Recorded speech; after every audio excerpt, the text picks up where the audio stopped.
day is meant to be happy. But still, if there's something special on that day, it's more like the icing on a cake. And one such day in each and every children's life is Children's Day. And on this day, the teachers will never scold us.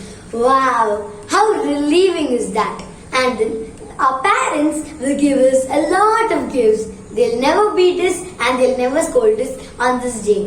And by the way, you know something? In some restaurants, they're offering free food for the children on account of Children's Day. Actually, Children's Day is celebrated in the birth of our first Prime Minister, Jawaharlal Nehru. His birthday is being celebrated as Children's Day. He loves children, so his birthday is being celebrated as Children's Day. So guys, you have to go to school on this day because no teachers will scold us and you will have some special programs on this day at school. And maybe your school might conduct some competitions on this day as well. So don't miss school on this day and have fun on this day, because as we have Mother's Day, as we have Father's Day, there can be only one Children's Day in a year.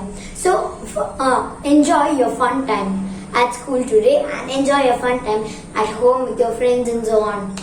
So okay guys, today is the day to enjoy. It's me Ashwin, a happy child, signing out by wishing you all a happy Children's Day. Meet you all tomorrow in a new video. Until then, bye bye.